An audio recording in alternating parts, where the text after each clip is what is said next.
Hello friends, welcome to my YouTube channel anaesthesia talks for all. दोस्तों, आज हम ये बच्चों से रिलेटेड कुछ बीमारी हैं वो डिस्कस करेंगे। आपने कई बार ऑब्ज़र्व किया होगा या हमारे खुद के जैसे बच्चे होते हैं, कई बार वो बहुत शरारत करते हैं या कहना नहीं मानते हैं, या आपके घर में कोई गेस्ट आता है, उनके जो बच्चे होते हैं वो बहुत ही जैसे नॉटी होते हैं या कुछ चीज़ें के छेड़ते हैं, तोड़ देते हैं, कहना नहीं मानते। इस तरह करके हम उनको डेज़िग्नेट कर देते हैं। दोस्तों, लेकिन जब भी हमारे बच्चों को कोई और तकलीफ़ होती है या कोई बुखार होता है या किसी भी तरीके की और उल्टियाँ लगती हैं या कोई भी दिक्कत होती है, तो हम बहुत ही उसके प्रति बहुत कॉशियस हो जाते हैं और इमीडिएटली डॉक्टर से कंसल्ट करते हैं, पीडियाट्रिशियन से कंसल्ट करते हैं कि डॉक्टर साहब, हमारे बच्चे को ये दिक्कत हो गई है और इसका प्लीज़ इलाज कीजिए। लेकिन जो बच्चों में बिहेवियर प्रॉब्लम्स होती हैं, बिहेवियर प्रॉब्लम्स यानी उनका चिड़चिड़ापन, उनकी ज़िद करना और अपना कहना नहीं मानना उन्होंने, इस तरह की प्रॉब्लम्स से रिलेटेड हम बहुत ही कम कभी डॉक्टर से कंसल्ट करते हैं, या हमें लगता ही नहीं कि ये कोई प्रॉब्लम है। क्योंकि अगर हमें वो प्रॉब्लम लगेगी तभी हम डॉक्टर के पास जाएंगे। हमें प्रॉब्लम लगती है कि बच्चे को फीवर आ गया, वॉमिटिंग हो गई या दस्त लग गई, ये हमारे लिए बच्चों की प्रॉब्लम्स हैं। लेकिन बच्चों में जो बिहेवियरल चेंजेस आते हैं और सिग्निफिकेंट बिहेवियरल चेंजेस आते हैं, वो उस चीज़ प्रॉब्लम नहीं मानते, बल्कि हम उसको ये कहते हैं कि बच्चा शरारती हो गया है और ऐसे ही करता है, नॉटी है बहुत ज़्यादा, उनके बच्चे शरारती हैं और चीज़ें तोड़ देते हैं। मतलब इस तरह की हम टर्मिनोलॉजी यूज़ करके उस बात को ख़त्म कर देते हैं। लेकिन अगर आप देखें, ये जो बिहेवियर प्रॉब्लम्स हैं, कई बार ये काफ़ी सीरियस प्रॉब्लम में चेंज हो जाती हैं। इन्हीं बिहेवियर प्रॉब्लम में से एक प्रॉब्लम का नाम है ADHD, यानी attention deficit hyper activity disorder. ये प्रॉब्लम बहुत ही इम्पॉर्टेंट है, बहुत ही इसके बारे में जानना बहुत ही ज़रूरी है। इसलिए मैंने सोचा कि मैं इसके ऊपर एक वीडियो बनाऊं और आपको ये बात इसके बारे में थोड़ी इन्फॉर्मेशन दूं।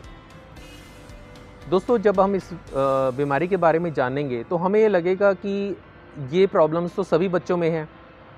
इसका मतलब हमारे सभी बच्चों को ये प्रॉब्लम है।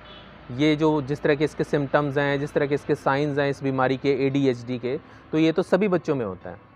लेकिन ऐसा नहीं है। इसके बहुत सारे क्राइटेरिया हैं, बहुत सारे इसके सिम्टम्स हैं। जब वो इकट्ठे मिला के, वो जब सिम्टम्स इकट्ठे देखे जाते हैं, चेक किए जाते हैं, तब ये डायग्नोसिस बनता है इस चीज़ का। लेकिन अगर ये किसी भी बच्चे को ये चीज़ डायग्नोज होती है तो उसका प्रॉपर ट्रीटमेंट बहुत ज़रूरी है, नहीं तो लेटर ऑन उसको बहुत ही ज़्यादा प्रॉब्लम का सामना करना पड़ता है। दूसरी बात यह है कि ये प्रॉब्लम ज़रूरी नहीं है कि बच्चों में ही हो, ये प्रॉब्लम अडल्ट्स में भी हो सकती है। कई बार वो ये प्रॉब्लम होती शुरू से है, लेकिन मैनिफेस्ट जो जाके अडल्ट्स में होती है। अडल्ट्स मतलब यंग एज में जाके होती है, टीन एज में जाके होती है। बच्चे को प्रॉब्लम शुरू से थी, लेकिन उसकी जो सिम्टम्स आने शुरू होते हैं वो अडल्ट में आने शुरू हो जाते हैं।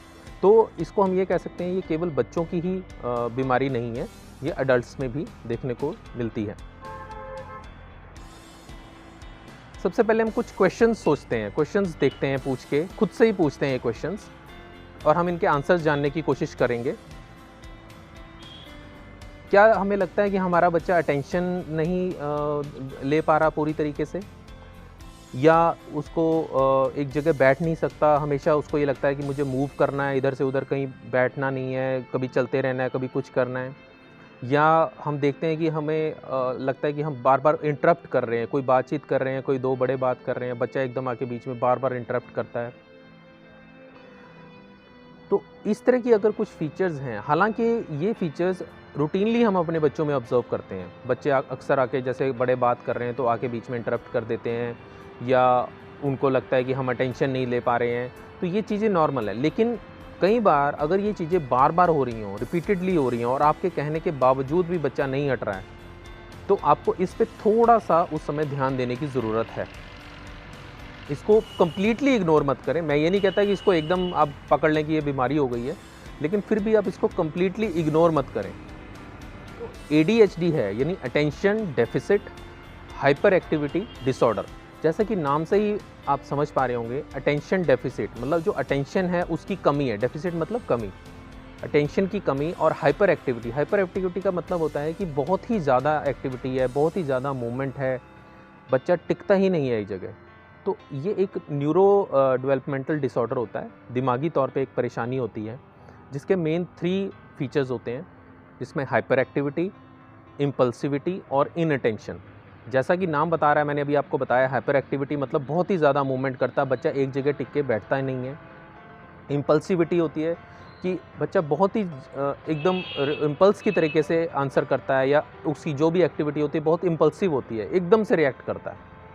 और इनअटेंशन होता है कि वो अटेंटिव नहीं है अपनी बातों में, अपनी पढ़ाई में, या कोई भी जो कार्य कर रहा है, कोई भी एक्टिविटी कर रहा है, कर वो बहुत जल्दी जल्दी रहा है, लेकिन वो उसका ध्यान नहीं है किसी भी तरीके से। तो ये 3 मेन फीचर्स होते हैं। ये 3 मेन फीचर्स अगर आप देखते हैं तो ये कई बार हमें रूटीनली भी दिख जाते हैं। बच्चा बहुत जल्दी तेज़ दौड़ रहा है, या एकदम से रिएक्ट कर रहा है, बहुत ज़्यादा फाइट कर रहा है, ध्यान नहीं दे रहा है, ये सब चीज़ें। लेकिन अगर हम इनके बार बार इनको चेक करेंगे फीचर्स को, तो हमें इसको बड़ा ध्यान से ऑब्जर्व करना पड़ेगा, कहीं हमारे बच्चों को ये प्रॉब्लम तो नहीं है। जैसा कि मैंने बताया कि ये ADHD जो है, ये केवल चाइल्डहुड प्रॉब्लम नहीं है, ये अडल्ट एज में भी आती है, यानी टीन एज में भी आ सकती है। लेकिन हाँ, ये है कि इसके कुछ फीचर्स होते हैं जो जैसे जैसे बच्चा बड़ा होता है तो उसके ये जैसे फीचर होते हैं, हाइपर एक्टिविटी वाला फीचर जो है, बहुत तेज़ मूवमेंट करना, एक जगह टिक के ना बैठना, ये फीचर थोड़े कम हो जाते हैं। लेकिन जो इनअटेंशन है, इम्पल्सिविटी है, इस तरह के फीचर्स उसके अभी भी रहते हैं, तो वो बच्चे को परेशान करते हैं, चाहे वो बड़ा भी हो जाता है तभी वो परेशान करते हैं। अब आते हैं इसके कारणों पे। इसके कारण क्या क्या हो सकते हैं ADHD होने के कारण।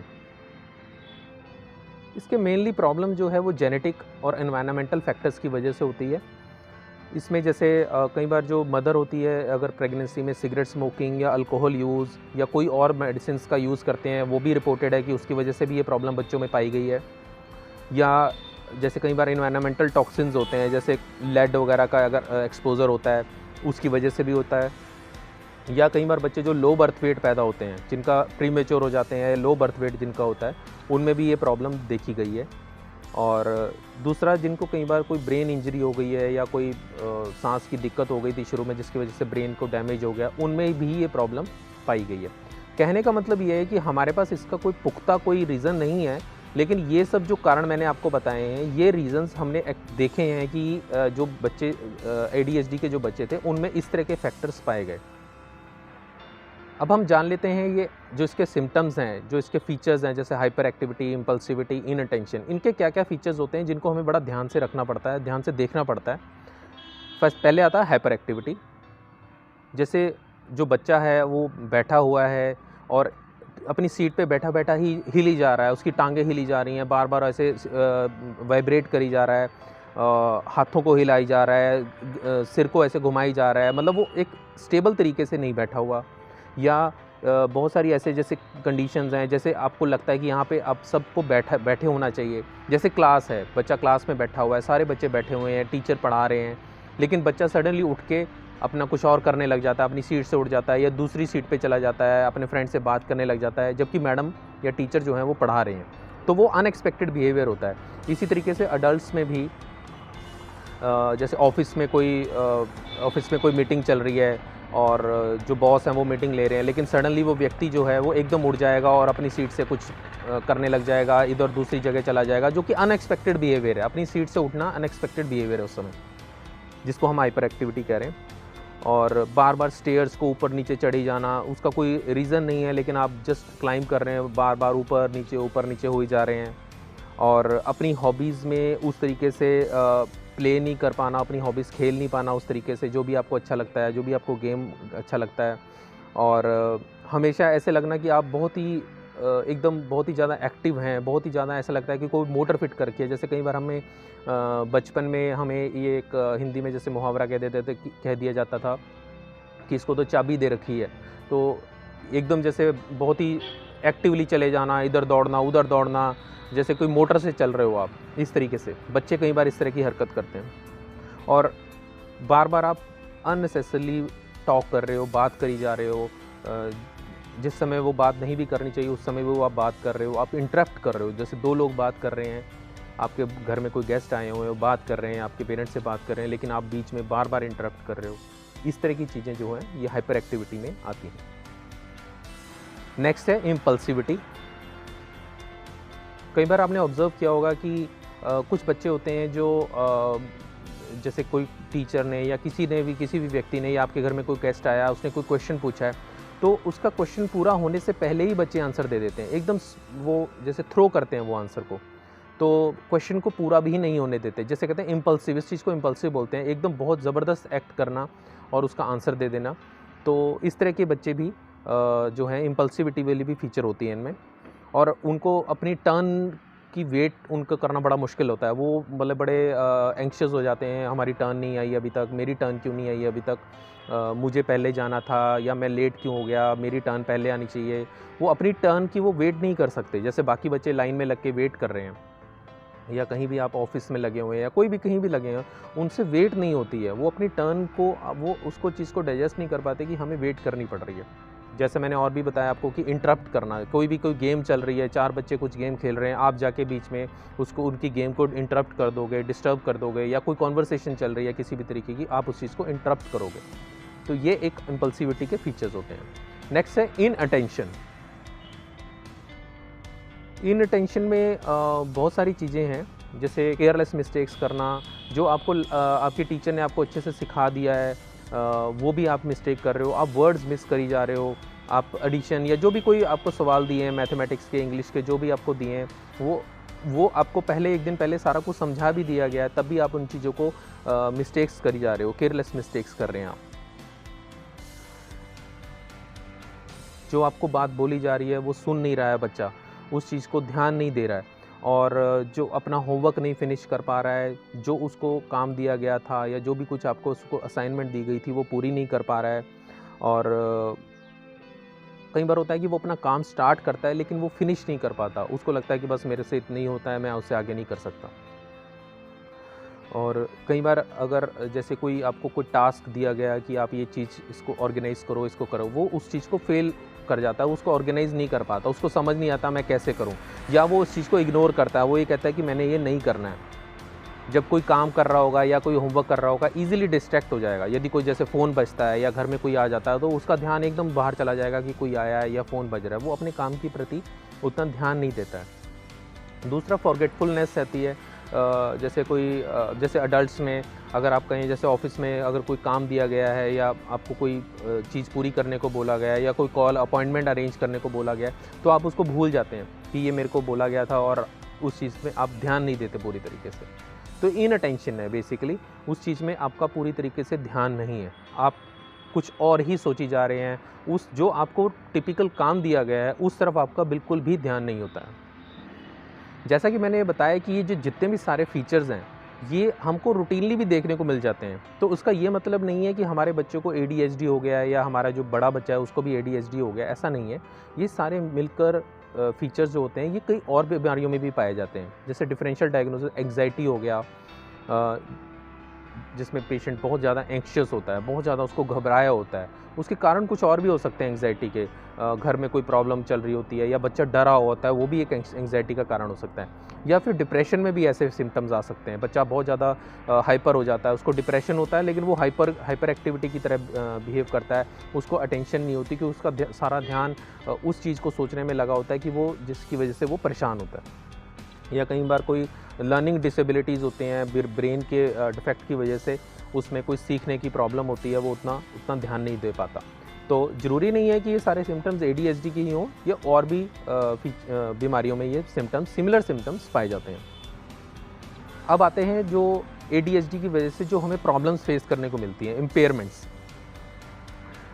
ADHD की वजह से हमें जैसे बच्चा जो है वो सोशली इम्पेयर्ड हो जाता है, उसको जब इस तरह की हरकतें करता है तो उसको कोई भी जो उसके फ्रेंड्स होते हैं या और कोई रिलेटिव्स होते हैं वो उसको कोई बुलाना बंद कर देते हैं, उससे बात करना बंद कर देते हैं। उनको ये लगता है कि अगर हम इससे बात करेंगे अननेसेसरी रिएक्ट करेगा, इम्पल्सिव होगा और कुछ हो सकता है कोई चोट मार दे या कोई ऐसे अननेसेसरी कोई प्रॉब्लम क्रिएट करे, तो उसका एक तरीके से सोशली उसको इग्नोर किया जाता है, तो उससे सोशली इम्पेयर्ड हो जाता है बच्चा और वो उतनी उसकी डेवलपमेंट और ज़्यादा रुक जाती है।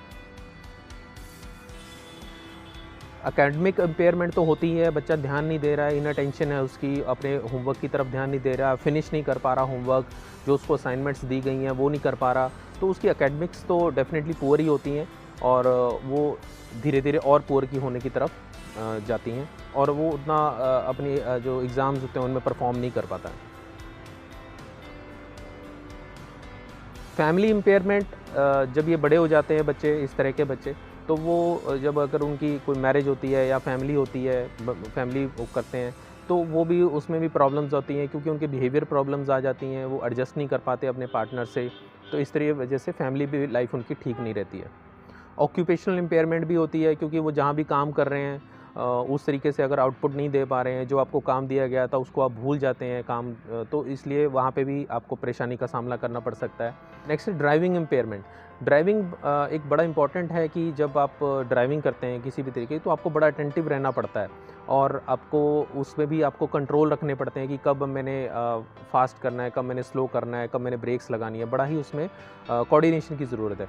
तो इस तरह के जो बच्चे होते हैं उनको बड़ी प्रॉब्लम आती है ड्राइविंग करने में, क्योंकि वो अटेंशन, उनकी वही सेम प्रॉब्लम है, अटेंशन नहीं है। सामने कोई चीज़ चल रही है, वो उतना ध्यान लेकिन उनका कहीं और है, तो वो ये नहीं देख पाते कि हमने यहाँ ब्रेक मारने हैं या हमने यहाँ रोकना है या हमने यहाँ स्लो करना है या ट्रैफिक लाइट्स आ गई हैं, हमें यहाँ पे स्टॉप करना है। उस चीज़ों पे ध्यान नहीं होता क्योंकि हाइपर एक्टिविटी होती है, एकदम तेज़ भी कर देते हैं और कई बार इम्पल्सिव की तरह रिएक्शन भी कर देते हैं, इन अटेंशन होता है, ध्यान नहीं देते। तो ड्राइविंग इम्पेयरमेंट भी इनमें काफ़ी कॉमनली पाया जाता है।